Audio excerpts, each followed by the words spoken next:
ዛሬ መስከረም 19 2018 ዓመተ ምህረት በጣም የሚያኮራ የአማራ ህዝብ ነጻነት በቅርቡ እንደሆነ የሚያመላክቱ ዜናዎች ነው ይዘን የመጣ ነው። ዘመቻ አርበኛ አደም አሊ አባናደው በታላቅ ድል ታጅቦ እንደቀጠለ ነው። ፋኖ በዓለም አቀፍ ደረጃ ኢትዮጵያን የማስተዳደርና የመቆጣጠር አቅም እንዳለውም እያስመሰከረ ነው።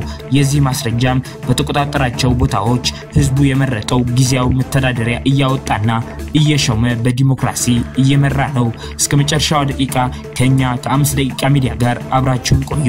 ሌሎች የፋኖ ዜናዎችንም እናስደምጣችኋለን።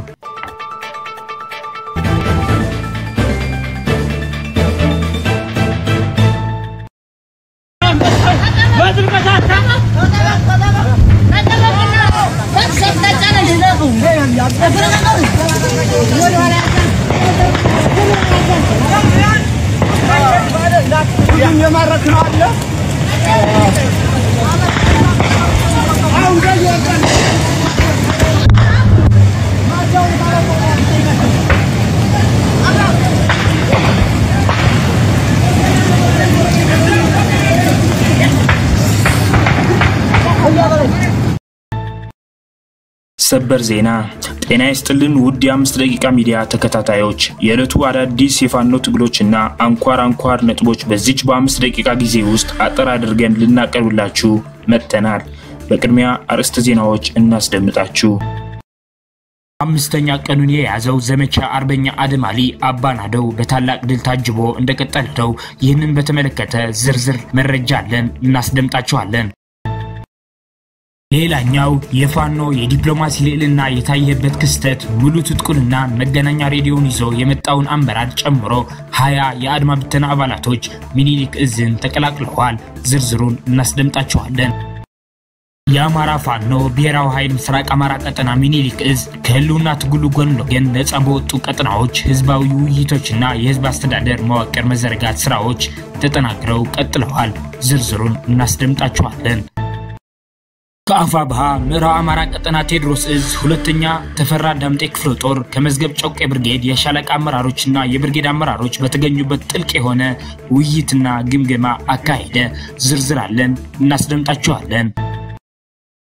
የአማራ ህዝባዊ ትግሉን የምትደግፉ ውድ አድማጭ ተመልካቾቻችን ቪዲዮውን ላይክ ቻናሉን ሰብስክራይብ እንዲሁም በኮሜንት ድል ለአማራ ጀግኖች እያላችሁ ለህዝብ ብለው ጫካ ለገቡ አርበኞች እንድታበረታቱ ዘንድ በአክብሮት እንጠይቃለን።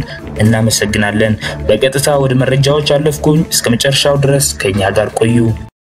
አምስተኛ ቀኑን የያዘው ዘመቻ አርበኛ አደም አሊ አባናደው በታላቅ ድል ታጅቦ እንደቀጠለ ነው።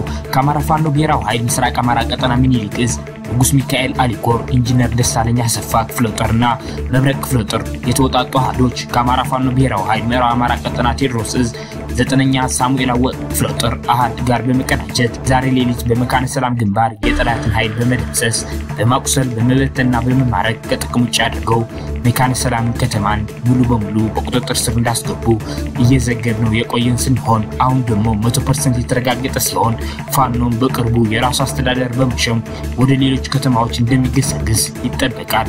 ኦፕሬሽኑ የአድማ ብተና 23ኛ ክፍለ ጦር በርካታ ኃይል የተደመሰሰ ሲሆን የመካነ ሰላም ከተማ አስተዳደር ሚሊሻ ጽሕፈት ቤት አመራር የሆነው አቶ ሰይድ አብይን ጨምሮ ሌሎች ባንዳዎች እስከ ወዲያኛው ተሸኝተዋል። በድምሩ ከ45 ያላነሰ ጠላት የተደመሰሰ ሲሆን በርካቶች ቆስለዋል። ውጊያው ሲጀመር ራሱን ለመከላከል አስቦ በአየር ማረፊያ በለጋማራ ወንዝና በከተማይቱ መሃል በቡድን መሳሪያ የታገዘ ውጊያ የከፈተው ጠላት የጀግኖችን ክንድ ቀምሶ ከጥቅም ውጪ ሆኗል። መካነ ሰላም ከተማ ውስጥ የሚገኘው የቦረና ማረሚያ ቤትን በመክበብ ፋኖ ባደረገው ትንቅንቅ በርካታ እስረኞችን ማስለቀቅ ችሏል።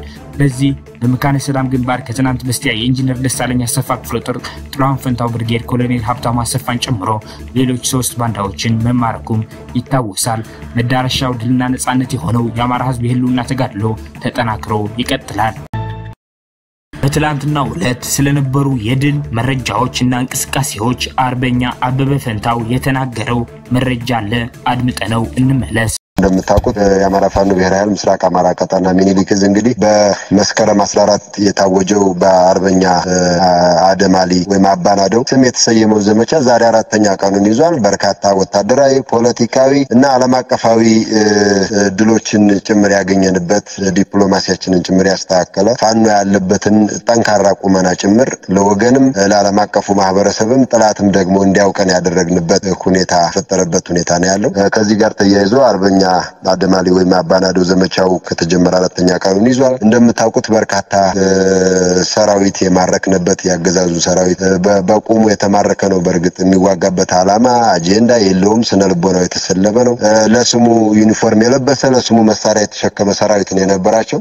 ይሄ ደግሞ አገዛዙ የፈጠረው ነው። እሱንም እንዳለ ሆኖ ሰራዊቱ ተማርኳል። በጣም በርካታ ጦር መሳሪያ፣ የነፍስ ወከፍ የቡድን መሳሪያ፣ መካናይዝድ ጭምር የተማረከበት ተሽከርካሪ የጦርም የሲቪል ተሽከርካሪ ካድሬ መኪናዎችም ጭምር ሳይቀሩ እስከ 20 የሚደርሱ ተሽከርካሪዎች የተማረከበት ባላሰበበት በአንድ ጊዜ 100 ምናምን ኪሎ ሜትር ጭምር ፈርጥጦ ወልዲያ ላይ እንዲሰባሰብ ያደረግንበት ሁኔታ ነው ያለው። ከዚህ ጋር ተያይዞ በርካታ የሰሜን ወሎ ቀጠናዎችን ነፃ አውጥተን አገዛዙ ሰሜን ወሎ ላይ ትኩረት ሲያደርግ ደግሞ ደቡብ ወሎ ላይ የጄኔራል ዘውዱ ሰጣርጌ ስራ ሰርችበታለሁ በሚል አሁንም ማዕረግ ጭምር ያሳደገበትን ሙሉ ለሙሉ ውሸት መሆኑ ውሸት ሲደጋገም እውነት ይሆናል በሚል ፕሮፓጋንዳ የተሸፋፈነና በውሸት ህዝባችንን ሲያደነቁሩት የኖሩ መሆናችንን ያሳየንበት አጠቃላይ ምዕራብ ወሎ የሚባለው ደቡብ ወሎ ቀጠና በሙሉ አጠቃላይ ወደ 11 ወረዳዎች ጭምር ሙሉ እንቅስቃሴ ያደረግን ያለንበት የገጠርና የከተማ ትናንሽ ታዳጊ ከተሞችን ጨምሮ የወረዳና የዞን ከተሞች ጭምር ነፃ ሊወጡ የሚችሉበት የወረዳ ከተሞች መካነ ሰላምን ጨምሮ ነፃ እየወጡ ያሉበት ሁኔታ አለ።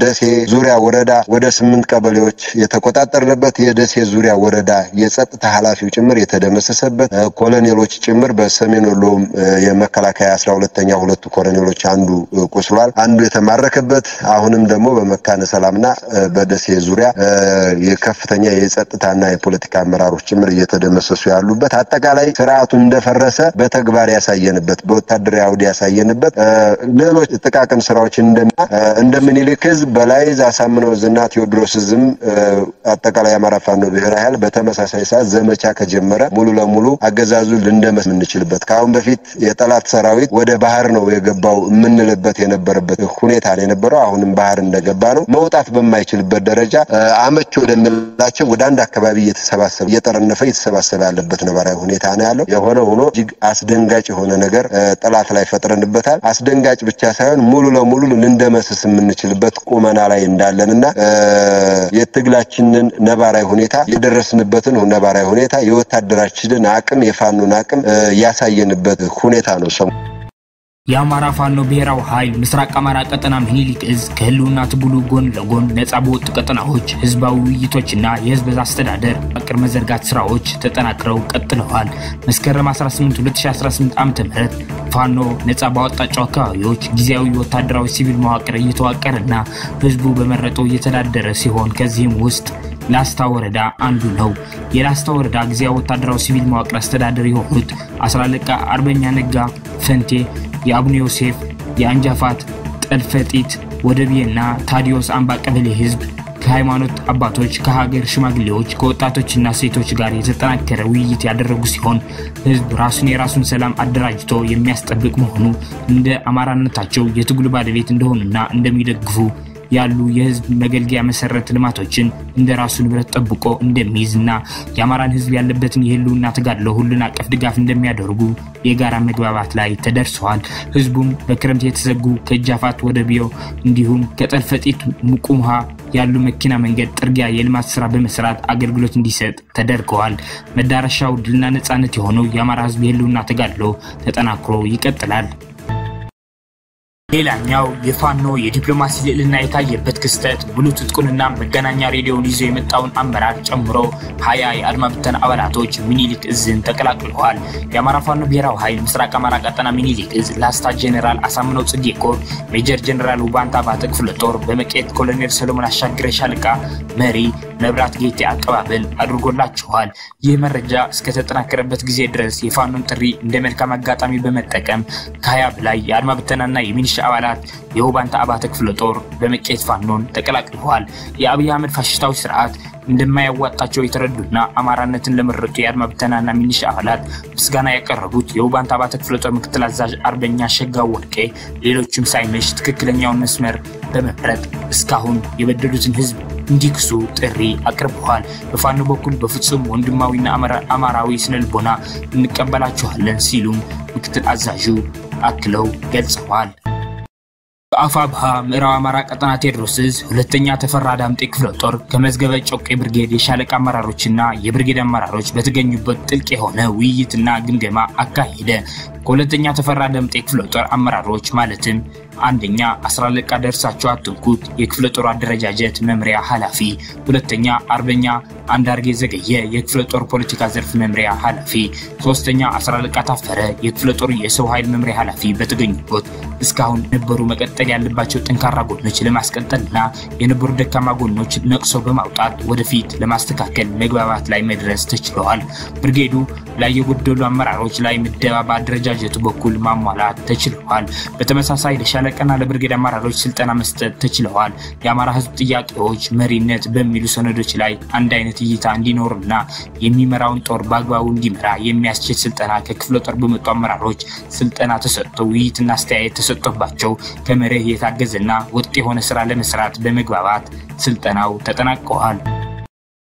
የአማራ ህዝባዊ ትግሉን የምትደግፉ ውድ አድማጭ ተመልካቾቻችን ቪዲዮውን ላይክ ቻናሉን ሰብስክራይብ እንዲሁም በኮሜንት ድል ለአማራ ጀግኖች እያላችሁ ለህዝብ ብለው ጫካ ለገቡ አርበኞች እንድታበረታቱ ዘንድ በአክብሮት እንጠይቃለን። እናመሰግናለን። አድማጭ ተመልካቾቻችን ለሰዓቱ የነበሩን የ5 ደቂቃ ዜናዎች እነዚህን ይመስላሉ። በቀጣይ የምንሰራቸው ዜናዎች እንዲደርሷችሁ ቻናሉን ሰብስክራይብ በማድረግ እንዲሁም የደወል ምልክቱን በማብራት ቤተሰብ እንዲሆኑ እንጠይቃለን። እናመሰግናለን።